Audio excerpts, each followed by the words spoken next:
Assalamualaikum warahmatullahi wabarakatuh. Selain syirik, syariat juga menekankan soal perbuatan munkar. Kerusakan akidah dinamakan syirik dan kerusakan akhlak dinamakan perbuatan munkar. Dalam soal kemunkaran, rujukannya secara umum adalah fitrah kemanusiaan, nilai-nilai murni kemanusiaan yang dipersetujui oleh syara'. Fitrah kemanusiaan yang sejati sangat dekat dengan fitrah muslim, tetapi jarang yang sampai kepada tahap kesadaran fitrah yang sejati karena bakat fitrah mereka dihijab oleh kemampuan berpikir yang terbatas. Pengaruh pendidikan, pengalaman dan sebagainya. Sekalipun manusia bisa sampai kepada tahap kesadaran fitrah yang sejati namun, ia belum bisa dikatakan fitrah muslim karena ia tidak berkeupayaan menyingkap tentang Tuhan. Ia mesti tunduk kepada perkabaran yang datang dari Tuhan, barulah fitrah kemanusiaan yang sejati itu memperoleh kedudukan sebagai fitrah muslim. Fitrah kemanusiaan yang sejati hanya memerlukan iman untuk menjadikannya fitrah muslim. Nilai-nilai murni kemanusiaan yang disertai iman menjadi rujukan dalam menentukan sesuatu perkara itu munkar atau tidak. Perbuatan munkar adalah perbuatan yang menyalahi akhlak muslim. Perbuatan yang sesuai dengan akhlak muslim dan dilakukan dengan disertai iman, dinamakan perbuatan ma'ruf. Perbuatan ma'ruf termasuk dalam kategori amal salih. Amal yang tidak salih itulah yang munkar. Amal yang tidak salih secara otomatiknya adalah amal yang munkar, tetapi amal yang pada zahirnya kelihatan salih belum tentu dalamnya salih. Ia hanya menjadi salih jika ia disertai oleh iman. Tidak ada amal salih tanpa iman. Sebab itulah sistem yang dibuat oleh cerdik pandai bukan Islam, walaupun sesuai dengan nilai-nilai murni kemanusiaan, jika diambil bulat-bulat ia tidak mampu melahirkan amal salih karena tidak ada dasar iman padanya. Itulah puncak kegagalan badan dunia menyebarkan perkara ma'ruf dan mencegah yang munkar. Umat Islam sendiri jika membuat sistem yang tidak ingin berlandaskan iman akan menemui kegagalan yang serupa. Kemungkaran hanya boleh dihancurkan oleh kekuatan iman. Fitrah kemanusiaan yang tidak disertakan iman tidak dapat melihat rasional di sebalik kebanyakan peraturan syariat, terutamanya dalam bidang penghakiman dan penghukuman terhadap orang yang melakukan kejahatan. Penghukuman menurut syarak biasanya dipandang sebagai keterlaluan, di luar peri kemanusiaan. Fitrah kemanusiaan hanya memandang kepada skop kehidupan dunia saja. Sedangkan syarak mengenakan hukuman yang berat di dalam dunia bagi menyelamatkan dari hukuman berat di akhirat. Syarak melihat dunia sebagai kehidupan yang sangat singkat, sementara akhirat adalah kehidupan yang abadi. Menderita dalam tempuh yang singkat lebih baik daripada menderita kekal. Tuhan tidak suka menghukum hambanya dua kali. Hambanya yang telah menjalani hukuman menurut syarak tidak perlu lagi dihukum di akhirat. Atas dasar inilah hukuman menurut syarak dipandang berat menurut nilai kemanusiaan sejagat.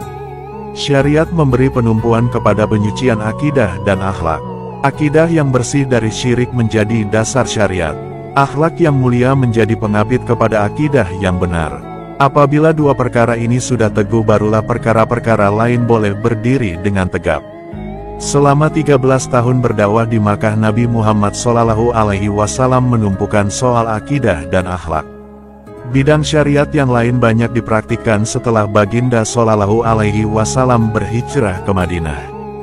Bidang syariat yang paling penting adalah pengajaran tentang Tuhan dan pengabdian kepadanya. Syariat mengajarkan bahwa Allah Subhanahu wa Ta'ala adalah Tuhan yang Maha Esa. Dia adalah pergantungan sekalian makhluk. Tidak ada makhluk yang merdeka daripadanya. Dia tidak beranak dan tidak diperanakkan.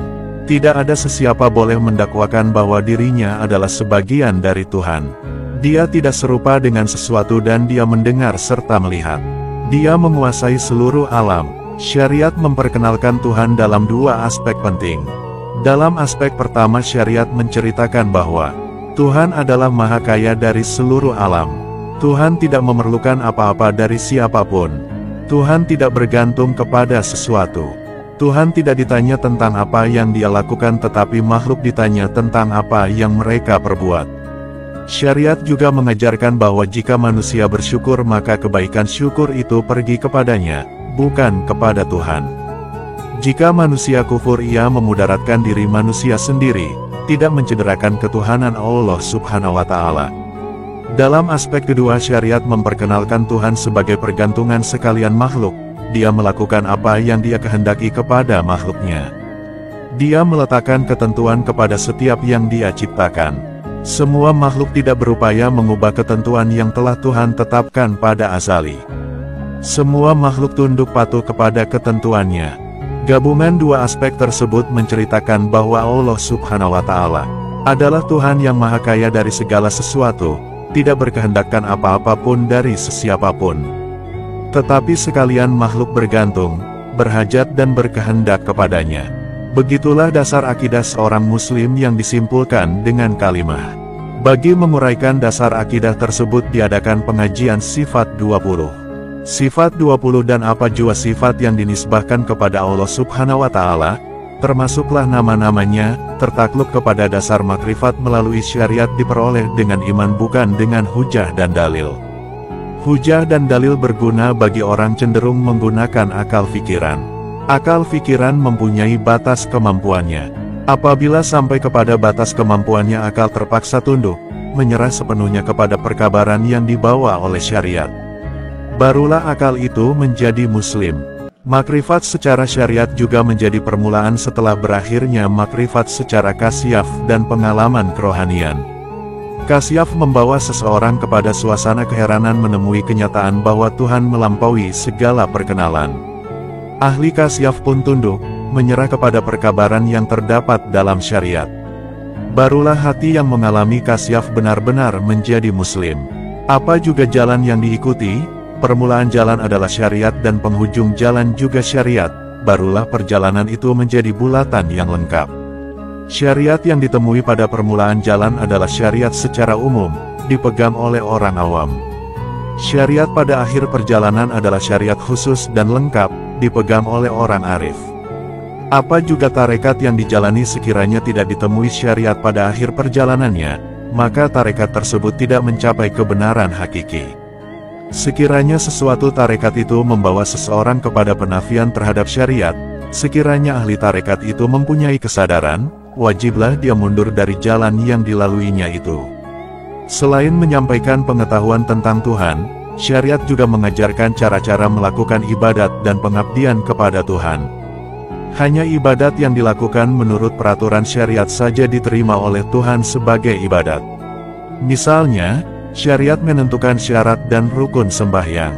Tidak menepati syarat dan tidak menyempurnakan rukun tidak dinamakan sembahyang. Akal dan kasyaf tidak akan menemui cara yang betul bagi menyembah Tuhan. Hanya syariat, semata-mata syariat mengajarkan cara pengabdian yang sebenarnya terhadap Allah Subhanahu wa Ta'ala. Syariat juga menyampaikan perkabaran tentang malaikat dan nabi-nabi. Malaikat dikenali dengan mengetahui asal kejadiannya dari nur yang murni yang berbeda dari cahaya matahari atau sembarang cahaya yang diketahui oleh manusia. Perlu juga diketahui beberapa malaikat yang menjadi pemimpin kepada malaikat-malaikat sekaliannya. Mengenali nabi pula adalah dengan mempelajari sejarah perjalanan mereka, tahu keturunan mereka dan tahu pula siapakah di antara mereka yang menerima kitab dan suhuf serta tahu kitab-kitab tersebut. Pengetahuan tentang perjalanan nabi-nabi bagi meningkatkan kedudukan kerohanian dalam melaksanakan tuntutan syariat.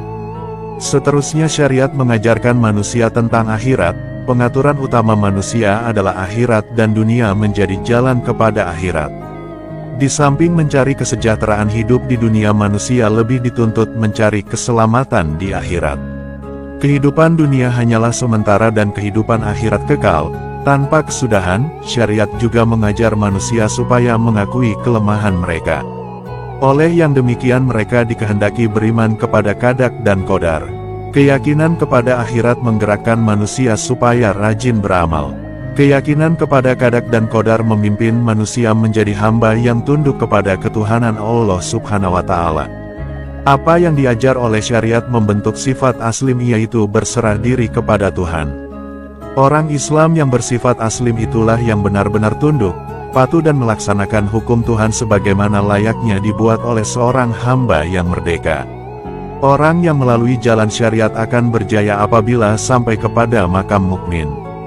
Allah Subhanahu wa Ta'ala berfirman, sesungguhnya Allah akan membeli orang-orang mukmin, dirinya dan hartanya dengan surga, yaitu mereka yang berjihad pada jalan Allah. Lalu mereka membunuh dan terbunuh, sebagai satu perjanjian yang benar ditentang itu, yang tersebut dalam Taurat dan Injil dan Quran, karena bukankah tidak ada yang sempurnakan janjinya lebih daripada Allah. Lantaran itu bergembiralah dengan perjanjian kamu yang kamu janjikan kepadanya, karena yang demikian adalah kebahagiaan yang besar. Ayat 111, Surah At-Taubah. Orang yang mencapai derajat mukmin ada harga pada sisi Allah Subhanahu wa Ta'ala hingga dia sanggup membeli mereka dengan harga surga, harta yang paling tinggi nilainya dalam seluruh alam makhluk. Tidak ada keraguan lagi kedudukan mereka sebagai ahli surga. Makam yang di bawah dari makam mukmin ada dua. Pertama adalah mereka yang dijamin sebagai ahli neraka. Kedua adalah mereka yang mungkin ke surga atau mungkin ke neraka.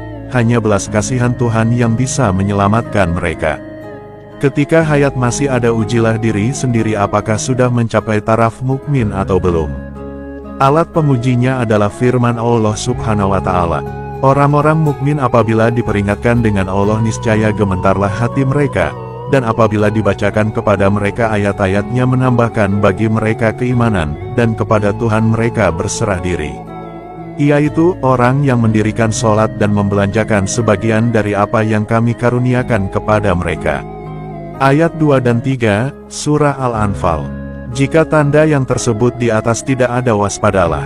Mungkin neraka menunggu di akhir perjalanan hidup di dunia ini. Mulalah bekerja untuk menyelamatkan diri dengan berniaga dengan Allah Subhanahu wa Ta'ala. Menjualkan diri kepadanya dengan cara berjihad pada jalannya. Mudah-mudahan Tuhan sudi membeli. Kejayaan bagi mereka yang berjihad pada jalan Allah Subhanahu wa Ta'ala adalah mereka dikaruniakan petunjuk dengan nur tawajuh yang berperanan memalingkan hati kepada Allah Subhanahu wa Ta'ala dan membentenginya dari apa yang coba memasungkannya. Orang yang dikaruniakan nur tawajuh dinamakan orang salih yang berpegang teguh dengan syariat Allah Subhanahu wa Ta'ala.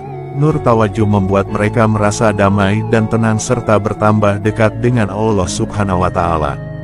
Mereka tidak merasa berat untuk melakukan ibadah walau berapa banyak sekalipun, karena semakin banyak mereka beribadat semakin mereka memperoleh takarub mendekat dan menghadap Allah Subhanahu wa Ta'ala, dan semakin mereka merasa lazat beribadah. Orang salih adalah ahli syariat yang memakai pakaian warak dan berjalan dengan nur tawajuh. Terima kasih sudah menonton sampai selesai, semoga bermanfaat.